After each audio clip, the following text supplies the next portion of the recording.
आप देख रहे हैं ICBN न्यूज़ चैनल। अभी हम पहुंचे हुए हैं डॉक्टर अजय प्रकाश जी के पास, जो कि भावी प्रत्याशी मेयर के लिए हैं। आइए जानते हैं कि इस बार जो मेयर चुनाव होने जा रहा है और वो खड़े जो हो रहे हैं, इनका मुख्य चुनावी मुद्दा इस बार का क्या है। डॉक्टर साहब जी बहुत बहुत धन्यवाद। सबसे पहले तो मैं आपके चैनल के माध्यम से जनमानस को नमन करना चाहूँगा और नमन करता भी हूँ, क्योंकि जनमानस नहीं, आपने मुद्दा की बात कही, चुनावी मुद्दा क्या है। चुनावी मुद्दा कुछ नहीं है। मैं यहाँ पर विकास करने के लिए आया हूँ और मेयर के रूप में भी जो मैं भावी प्रत्याशी के रूप में हूँ, वो जनमानस के ही आदेश पर, उनके निर्देश पर मैं खड़ा होने का मन बनाया है। और निश्चित रूप से पटना जो गौरवान्वित इतिहास रहा है हमारा, उस इतिहास के तहत हम ज्ञान की बात करते हैं। हमारे तहत जो है पूरे विश्व में ज्ञान गया है और मैंने तो वो कार्य किया भी है।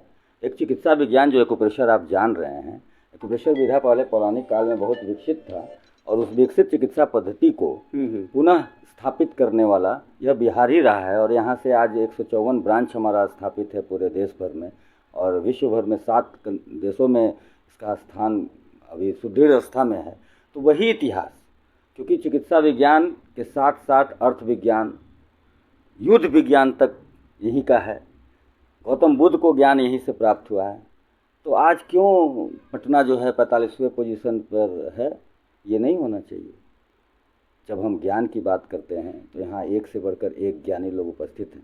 तो मैं तो पटना को नंबर 1 बनाने का कार्य के उद्देश्य से आया हूँ और जनमानस जो है उनकी वही चाह है कि मैं पटना को आऊँ और मेयर के रूप में हूँ। तो हम लोगों ने अपना सामंजस्य बैठाया, आपस में बातचीत किया और पटना को स्वच्छ, सुंदर, सशक्त और स्वस्थ, इन सबों को मिला करके पूरी तरह से संतुलित पटना बनाने के निर्णय के साथ, संकल्प के साथ, दृढ़ता के साथ इस कार्य में हम लोग जुटे हुए हैं। तो चुनावी कोई मुद्दा नहीं है हमारा, हम काम करने के लिए आ रहे हैं। अच्छा, काम करने के लिए आप बोल रहे हैं कि चुनावी कोई मुद्दा नहीं है, काम करने के लिए हम आएंगे और काम करके दिखाएंगे।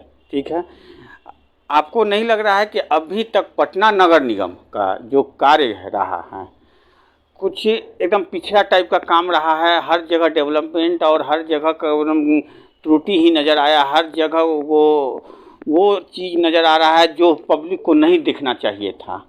इस पर आपको क्या कहना चाहेंगे आप? देखिए, पटना नगर निगम की जो स्थिति है, सच पूछिए तो उनका कार्य इस प्रकार है, पटना नगर निगम की, हम पटना नगर निगम कि लोग जानते ही नहीं है कि पटना नगर निगम का कार्य क्या क्या होता है। जनमानस नहीं जान रही। बिल्कुल, जनमानस बस इतना ही जान रही है कि कूड़ा कचरा को साफ कराने का जिम्मेवारी जो है वो पटना नगर निगम का होता है। उसके अलावा अन्य क्या क्या कार्य हैं ये तो जान ही नहीं रही है, क्योंकि करता ही नहीं है, हुआ ही नहीं है अब तक। तो लकीर का फ़कीर बनने से कुछ नहीं काम चलने को है। पैटर्नल कोई चीज़ चला आ रहा है, उस पर वही काम हम करेंगे और उसका कुछ अंश बाकी ही रह जाएगा या थोड़ा मोड़ा काम कर लेंगे, तो उससे विकास नहीं होता है। आपका संकल्प पत्र पढ़ा, बहुत बेहतरीन लिखा गया है उस संकल्प पत्र पे। तो उस संकल्प पत्र के 2-4 लाइन आप हमारे चैनल के द्वारा आम जनता को बता सकते हैं? इस संकल्प पत्र में तो मैं तो यहाँ पर पटना का, मैं शिक्षा दीक्षा मेरा पटना ही में हुआ है, सारा कुछ मेरा पटना ही में हुआ है। तो पटना का तो सारी गड़बड़ियों को, सारी अच्छाइयों को, सारी समस्याओं को, सब कुछ मैं जानता हूँ। तो उसी के अनुसार संकल्प पत्र तैयार किया गया। और इस बीच में हमारा एक सर्वेक्षण टीम जो है पूरे पटना में सर्वेक्षण कर रही है। उसके तहत हमारा पूरा मैनिफेस्टो तैयार हो रहा है।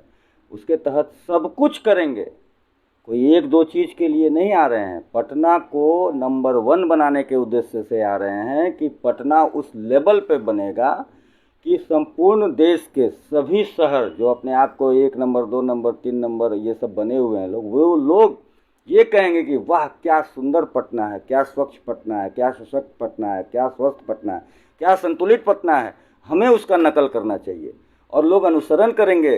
उस लेवल पे पटना को बनाना है। तो उसके लिए हम लोग बहुत तरह का कार्य करने के लिए आ रहे हैं। कचरा प्रबंधन तो उसमें, ये सब तो बेसिक बातें हैं। हम लोग हर लोगों को स्वास्थ्य की सुविधा में, आधुनिक शिक्षा की व्यवस्था में, जो रेहड़ी पटरी पर जो वेंडर्स बेचते हैं उनकी उसकी भी व्यवस्था है। उसका भी नियम पहले से है, लेकिन इम्प्लीमेंटेशन नहीं है। आखिर ऐसा क्या कारण है कि उस पर ध्यान नहीं गया किसी को? ध्यान तो देखिए, यहाँ पर बिहार में ज्ञान की धरती है, यहाँ पर भी वो एक से एक बढ़कर एक ज्ञानी लोग हैं और लोग कार्य करते हैं, सब कुछ होता है, लेकिन उसमें जो एक आत्मा जो होता है ना, वो आत्मा का मिलन नहीं हो पा रहा है। जनमानस की समस्या और जो पद पर बैठे हुए हैं उन लोगों के बीच आत्मीय मिलन नहीं हो पा रहा है। अंडरस्टैंडिंग कह सकते हैं। आत्मीय मिलन, अंडरस्टैंडिंग तो अंग्रेजी वर्ड है, अंग्रेज वाली बात है। यहाँ हम लोग भारतीय संस्कृति पूरी तरह से, हमारे संस्थान में भी आप देखेंगे कि यहाँ संस्कारवान वाली व्यवस्था है, तो आत्मा का मिलन नहीं हो पा रहा है। इस कारण से कार्य भी नहीं समझ ही नहीं पा रहे हैं लोग कि क्या क्या ज़रूरत है।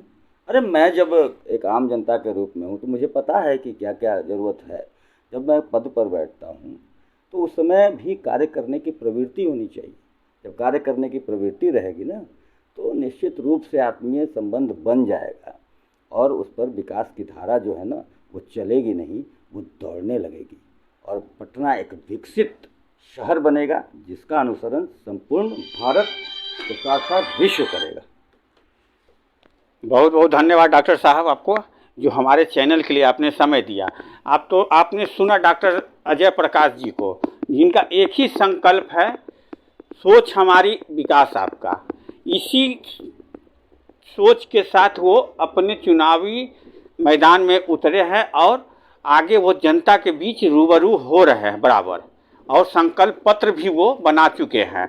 अब आगे भी देखते हैं कि किस तरह से इनका जो चुनावी एजेंडा है, चुनावी मैनिफेस्टो जो आने वाली है, वो क्या क्या होगा, वो आने वाले समय बताएगा।